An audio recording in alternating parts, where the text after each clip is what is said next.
And the radians. Wait, did he throw it off horizontally? Yeah, so I've been a bit mean here. Like they usually give you like a diagram coupled with these. So I'll give you a diagram. Harry? This looks like it's going to be really helpful. Why did you do a diagram like that? He's got a big head, doesn't he? So there's your thing, So and you didn't do it just horizontally like this? there's the water. Right. It's just like an insane arm and he just throws perfectly over it.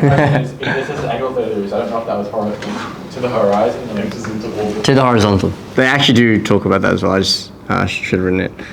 So this is the situation you've got, right? And His height? sorry? Nah, we'll assume it's kind of from the ground. Yeah. Sorry, we won't go into that much detail. So kick sticker, yeah, we'll kick this though. How about that? All right. So what can we do with this, right? So remember, we always going to start with your acceleration vector, and that's always going to be. Oh man, I did it again. Should be g. Should be g. Should be acceleration is equal to negative j, and so that's going to be negative 10j. Right. So done the first one. Now what about Joel? What about our velocity? How do I get that? So you're going to get your derivative of Yep. Integrals. Same one. Yeah. And then find C.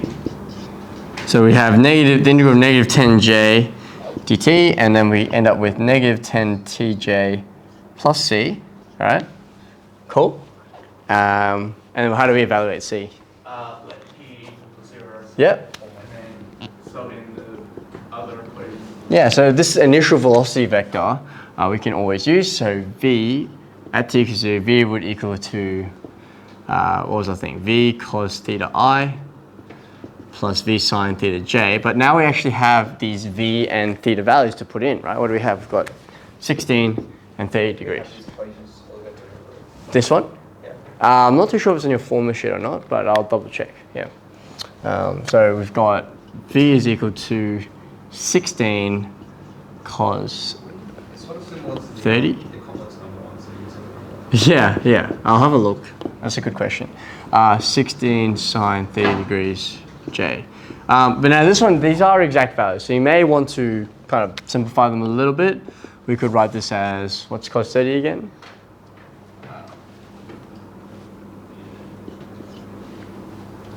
Think fast. 30 degrees is pi on 6, but cos 30? No, not that one, the other one. I don't know, I recognize the decimal more. That's all right. It's, the decimal will be like It's like 0.866. Yeah, so that's root 3 on 2. Plus 16 times sine 30 is the opposite. So that's just half, so that'd be 8j. What's the big thing again? Big V was the initial velocity, yeah.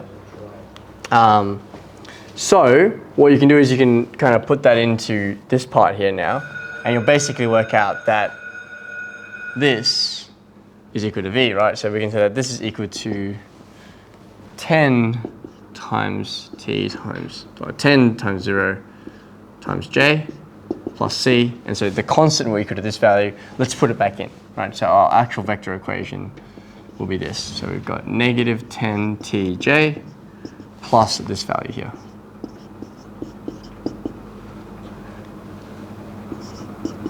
Yep. And again, we can put these two together here. So here's our vector. So that's what you But I should have an I somewhere. There should be an I, sorry.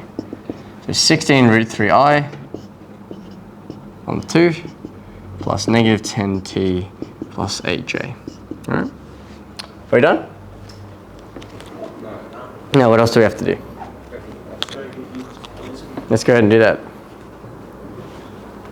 Oh, 6, 7, 2 is just 8, by the way. Yeah, cool. All right, so let's just write this 8. Okay, cool. So for displacement, then we have to integrate again, right? Now this time we have to be careful because the initial conditions are different, right? We're no longer at the origin exactly, right? Where are we? Or where's Harry actually? It's up there. He's up there, right? He's not going anywhere across, but up, he's going up 35. So just think about that when you're integrating here. So our displacement, S, will be equal to the integral of V. And so we've got here Again, like think about how you'd integrate something like this, right? We're just adding variables where there are constants. So we get 8 root 3 t I plus negative 10 t squared on 2 plus 8t j plus d, our kind of constant vector there. This is obviously going to simplify. That would just become 2. No, that should be negative 10 t squared on 2, sorry. So that would become negative 5.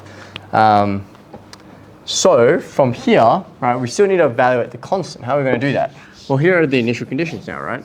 At t equals to 0, what did we say x and y were? For the last one there, but for this one, it would be, x would be 0, Yeah. and y would be 35. Yeah, the height, exactly right. So that's what something you just got to consider. So what's the actual vector? The displacement vector here, remember, is this component. That's your horizontal component. This is your vertical component, yeah? That's 0i plus 35j. What's up? You finally got it. I saw it like on my phone. Like I've seen it already, but now Yeah. I just sent through saying that. There's a post. Seeps. Okay. I got emailed by Bounty Central again saying, instead of saying busways, it says build bus. And it's the same.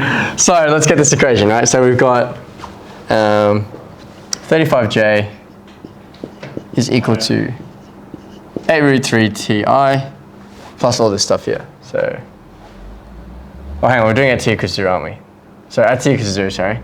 That should be times 0. Plus negative 10 times 0 squared. Plus 8 times 0. And that's what our d is basically, right? Because all these guys will go away. So we can finally write our displacement vector. So we've got s is equal to all this here.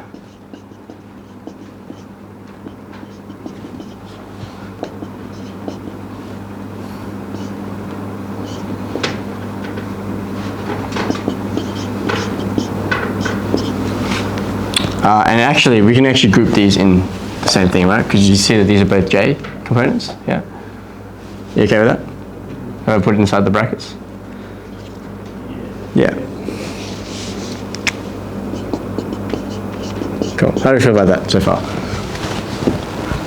So basically, we're like deriving equations, yeah? And this was actually the one we were looking for in particular.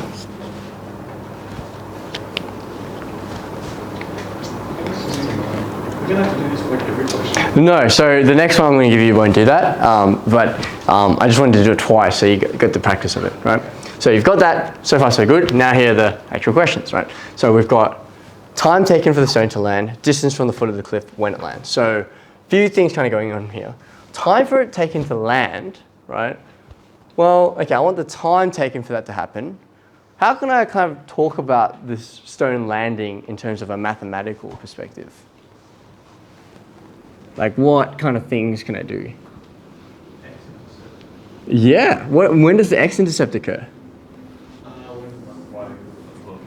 Y equals 0. When y equals 0. So same idea, right? I've got an equation for displacement. I want to know, right, for y component of s equals to 0, yeah? So I want this guy, yeah, that's my y component, the j component, the horizontal one. I want the, I should say, the j component here, to be equal to 0. So let's go ahead and do that. So let negative 5t squared plus 8t plus 35 equal to 0. Hang on, this is looking familiar. What is this? It's a parabola. And what kind of things do we use to solve parabolas? Or solve when they're equal to 0? Quadratics? Quadratic formula. Nothing really can factorize here. You can try PSF, but I don't think it works out too well. So let's just go ahead and do quadratic formula.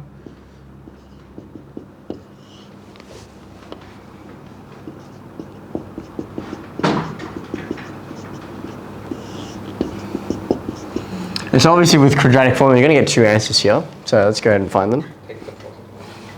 Right, so if we do end up getting a negative solution, then obviously that doesn't seem to really make sense, right? Because we're talking about time taken for the stone to land, and time really has to be greater than or equal to 0. So if we do happen to get a negative solution, we will reject that one, yeah.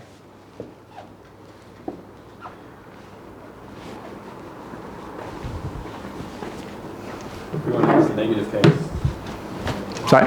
we like. Well, you have to evaluate them both still, yeah. The negative case Oh, yeah. is the one where you give a positive answer.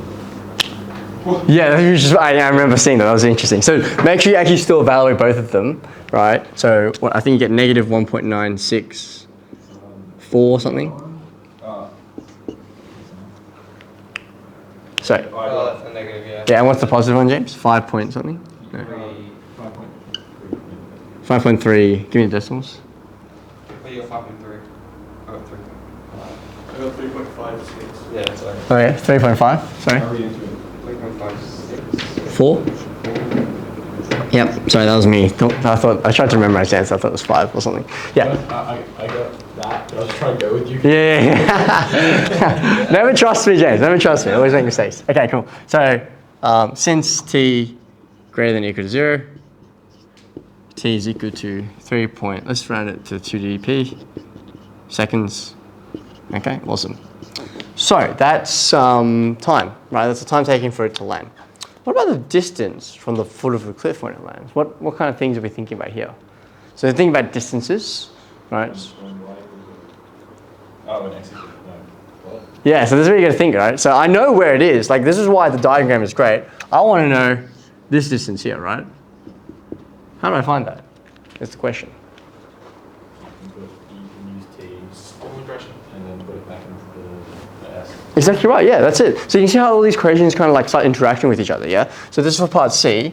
I'm saying, hey, I know when this thing lands. And because my equation, my vector equation is in terms of t, then what I can do is I say, all right, well, for the I component, right, I can say that then at t equals to, and again, we should probably be storing the value here, but if they've asked you to round at some point, then that's sort of okay. Generally, always better to use, just make sure you tell them which one you're using, if you use the exact value, right? So, okay, add t equals to 3.56 roughly, then we'll put that into this equation here. So, let's say x is equal to 8 root 3 times this value here. Let's go ahead and calculate that. So if possible, use the exact one. So maybe just get the answer back from the previous one or something. That would be 49.38. 49.38, 38, whatever. 4, and we'll just round it to 2 dp, so 49.38. Awesome. What are we doing? Meters, right? Yeah, so that's the distance from the foot of the cliff when it lands. Awesome. One more? Took me like half a page. So. There, projectile